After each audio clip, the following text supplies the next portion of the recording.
नाज़िन प्यारो स्टेशन में शागिर्दनि जी एहतजाज की जिदोजहद रंग लाथो। अलामा आया काज़ी गवर्नमेंट बॉयज़ हाई स्कूल पाटशरी में बंद पियल इम्तिहानी सेंटर ॿीहर बहाल किया वियो, जंहिंमें 9 ऐं 10 जे 150 खां मथे शागिर्दनि तोड़े शागिर्दियाणियुनि इम्तिहानी पेपर ॾेई रहिया आहिनि।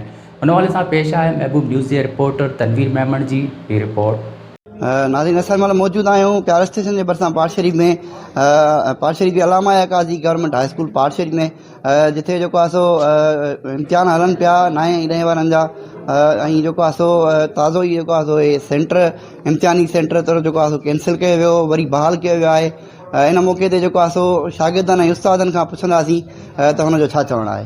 ही सेंटर माशाल्लाह थी वियो आहे। असां उस्ताद पंहिंजनि जा ऐं मथियां थोरे मथियां जेके आहिनि असांजा मास्टर उन्हनि जा असां थोरे था आहियूं। असां सभिनी उस्तादनि जा शुक्रगुज़ार आहियूं जो असांखे सेंटर बहाल कराए ॾिनो। असांखे प्यारो स्टेशन परते वञण खां बची पियासीं। सेंट्रल बहाल करायो वियो आहे ऐं प्यारो 8 किलोमीटर असांखां परे हुयो, हुते न पाणीअ जी न लाइट जी का बि सहूलियत मौजूदु न हुई।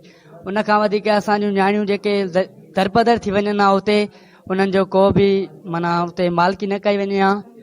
असां शुक्रगुज़ार आहियूं सभिनी ॿियनि उस्तादनि खां अलावा जंहिं बि असांजी हेल्प कई उन्हनि जा शुक्रगुज़ार आहियूं। तइलीम खाते जे सभिनी जा शुक्रगुज़ार आहियूं जंहिं बि असांखे इन सेंटर करण में कामयाबी कयूं। असांजे धरणो आयो बुख हड़ताल कई, उन असांजी कामयाबी कोशिशि माणी, इन करे असां इंतहाई शुक्रगुज़ार आहियूं। शुक्रगुज़ार आहियूं सभिनी उस्तादनि जा, साईं असलम, साईं नियाज़, इलाही अबड़ो, साईं रफ़ीक, साईं रियाज़, जिन पंहिंजूं कोशिशूं कयूं। ऐं असां शुक्रगुज़ार आहियूं MNN न्यूज़ जा, जंहिं बाक़ाइदे हिते अची कवर कयो ऐं सभिनी खे वॾे आला उहिदेदारनि ते ॻाल्हियूं पहुचायूं। ऐं उन्हनि जो बि असां शुक्रगुज़ार कयूं था आला उहिदेदारनि जो, पंहिंजो वस वारनि खे कॉल करे ऐं कंट्रोलर सां ॻाल्हाए, बोर्ड कंट्रोलर सां ॻाल्हाए असांजो ई सेंटर बहाल करायो। इन जो क्रेडिट असांजे हाई स्कूल जे हेडमास्टर साईं नियाज़ इलाही अबड़ो खे आहे, जंहिं तमामु थोरे टाइम में बहरहाल टाइमली असांखे इंफॉर्म कयो। ऐं पोइ हर दोस्त सियासी समाजी ऐं असांजा जेके पाटराई आहिनि उन्हनि सभिनी किथे बि आहे मुल्क ऐं मुल्क खां ॿाहिरि सियासी हवाले सां, समाजी हवाले सां, उन्हनि ॻोठ जे हवाले सां जल्द में हिकिड़ी जेको आहे सो उन शइ खे हाईलाइट कयोसीं। कोशिशि कई पई त हीउ हिकिड़ो परमानेंट सेंटर थियणु खपे, छो जो अलामा काज़ी तमामु पुराणो स्कूल आहे ऐं पाठ हिकिड़ो तारीख़ी। पर उन जे बावजूद बि कुझु सबबनि जे करे प्यारे ॻोठ खे कयो वियो हुयो। असां हिते पाण पढ़िया आहियूं ऐं सभिनी जिन बि कोशिशूं कयूं उहे सभु हितां जा पढ़ियल आहिनि, हिन ई स्कूल मां निकिता आहिनि। उन्हनि ते बि फ़र्ज़ु आहे थिए थो त पंहिंजे ॻोठ जी, पंहिंजे स्कूलनि जी मालिकी कनि।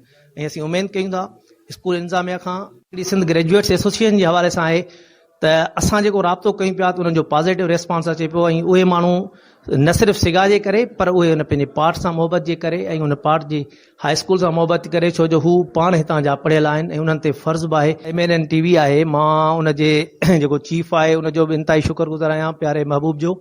उन असांजो ॻोठाई आहे ऐं उन सां गॾु तव्हां सहाफ़ी बिरादरान जो ऐं पूरी टीम जो, जिन इन मसइले खे हाईलाइट कयो ऐं मीडिया ताईं पहुचायो। छो जो जॾहिं इहे सभु धुरियूं मां अर्ज़ु कयो त गॾिजी हिकिड़े जे पोयां लॻासीं तॾहिं इहो मुमकिन थी सघियो। ऐं उनजो क्रेडिट कंहिं हिक ॾे न, पर इन्हनि सभिनी धुरियुनि ॾे वञे थो। ऐं इन में क्रेडिट वठण जी बि का ॻाल्हि कोन्हे का, इहो हर माण्हूअ जो, हर पाटराई जो फ़र्ज़ु आहे जंहिं पंहिंजो फ़र्ज़ु अदा कयो आहे। गवर्नमेंट अलामा काज़ी जे नाले सां ही मनसूब थियल स्कूल 1954 में नामवर तइलीमदान प्रोफेसर करीम बख्श चना साहब जन एस्टेब्लिश कयो हो।